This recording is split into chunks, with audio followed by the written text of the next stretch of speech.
Hello, dear viewers. Today we're navigating to personal independence. Just about everybody wants to become financially independent. So why has only about 25% of the population reached that goal? One of the secrets to obtaining financial independence is that it doesn't usually just happen. It starts with a detailed plan and a willingness to commit to that plan. To help you get going in the right direction, here are 15 steps to become financially independent. Number 1. Decide you want it more than you are afraid of it. Okay, that quote is from the recently discredited Bill Cosby, but it's brilliant nonetheless, and it's an important point too. One of the reasons more people don't reach financial independence is they're afraid, not of being financially independent, but of the changes in their lives they'll have to make to get there. In order to become financially independent, you have to have a serious heart-to-heart talk with yourself.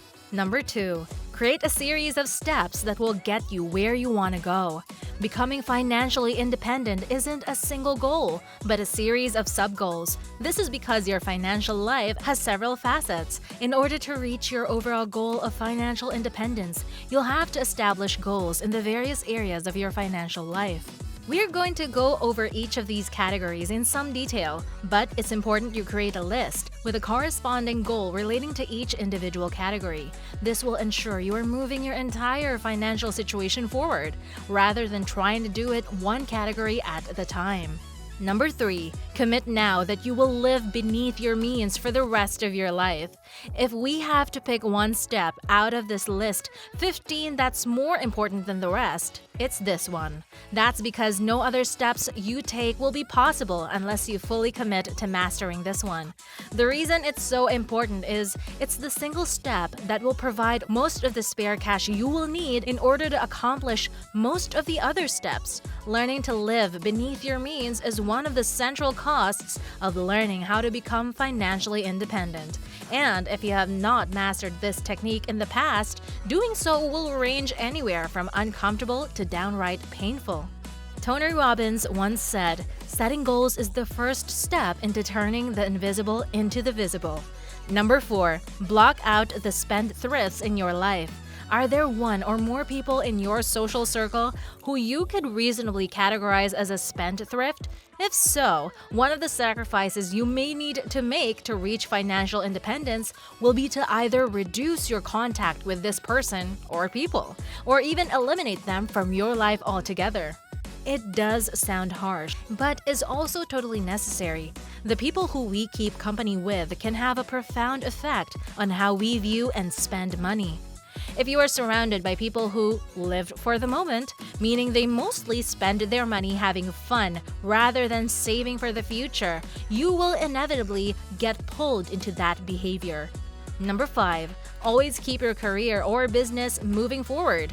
In step 3, we pointed out that living beneath your means is the single most important step on this list. And that's true, but you can give yourself a major assist in that effort by making sure you steadily increase your income in the future. If you can steadily increase your income while keeping your spending level, you will reach all of your financial goals much more quickly. You can keep your career moving forward by keeping your work skills sharp and increasing your value to your employer. You should put yourself in the running for promotions where possible, and hold yourself open for better opportunities with other employers.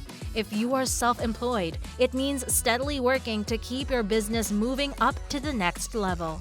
Number 6. Vow to always save money, no matter what your income is. Don't be one of those people who says, "I'll start saving money when..." The problem with telling yourself that is when never comes. The better position, when, is now. When is always. You should always be saving money no matter what's happening. That's one of the very best strategies to make sure you are always moving forward. If you don't have enough room in your budget to save money now, then the answer is to increase your income, lower your expenses, or both. As John Maxwell says, you'll never change your life until you change something you do daily. The secret of our success is found in your daily routine. Number 7. Insulate yourself in the short run, creating a safety net. If you have been living paycheck to paycheck up to this point, your first savings goal should be to create a safety net. You can do that by creating an emergency fund. An emergency fund should be held in a perfectly safe account, like a savings account, money market account, or a short-term certificate of deposit. It's not for investment because investment involves risk, and that's not the purpose of an emergency fund. Your first goal should be to accumulate a sufficient amount of cash in the account to cover 30 days' worth of living expenses. Once that's achieved, your goal should be to add another 30 days worth of living expenses. The account should have between 3 and 6 months of living expenses if you're a salaried employee, and between 6 and 12 months if you have a self-employed job or paid entirely by commissions. Number 8. Invest everything above that. Once your emergency fund is adequately stocked, you can begin thinking about investing your money. This is important because investing is about using your money to earn more money. The larger your investment portfolio becomes, the closer you get to financial independence. Ideally, your efforts to save money should never slow down once you have built your emergency fund. Instead, increase your efforts to fund your investment accounts. That should be easier to do once you have an emergency fund in place. Number 9. Shield as much income from taxes as possible. Taxes represent a major reduction in your income. That means you will have less money available to save, invest, and pay off debt. By using strategies that reduce income taxes, you'll be able to keep more of your income rather than turning it over to the tax authorities. The easiest and best way to shield your income from taxes is retirement plans. If your employer offers a 401k plan at work, put as much of your income into it as you can afford. At a minimum, invest to the amount that will get you the maximum employer matching contribution. For example, if your employer offers a 50% match, 3%, up to a 6% contribution by you, you should contribute at least 6%. And of course, more is better. Also, take advantage of individual retirement accounts or IRAs. Take one, even if you don't qualify for an income tax deduction for taking one. Even without the tax deduction on the contribution, both traditional and Roth IRAs will allow you to defer income taxes on investment income. If you're self-employed, create your own retirement plan for your business, such as a solo 401k or a SEP or simple IRA. Using such a plan, you can shelter as much as 20% of your income, up to $53,000. That's a lot of tax savings right there. Number 10. Get out and stay out of debt. It's hard to make a case for being financially independent when you owe money to banks or other people. You should have a goal of getting out of debt as soon as possible. You can have different time horizons for getting out of debt with each debt category. For example, you can commit to eliminating your credit card debt in 5 years, while eliminating your student loan debt in 10 years, and your mortgage in 15 years. That's not an overnight solution to your current debt problems, but it sets you to heading in the right direction. And once you get out of debt in any category, stay out and never come back. There's no such thing as good debt when you're trying to achieve financial independence. 11. Make sure you have enough insurance coverage. Early in your journey toward financial independence, you may want to maintain minimal insurance coverage to keep your insurance expense low. But as your wealth grows, your insurance coverage has to rise along with it. Though we don't normally think of it in this way, the primary purpose of insurance is to protect your assets. The more assets you have, the greater your insurance coverage needs to be.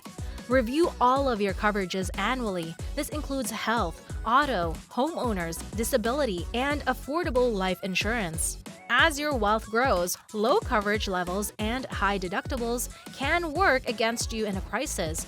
That defeats the whole purpose of having insurance of any kind. Number 12. Commit to refocusing on your goal regularly. In order to become financially independent, you will need to become fully committed to your plan. You should have a written plan. That includes goals for each financial category, and plan to review them annually.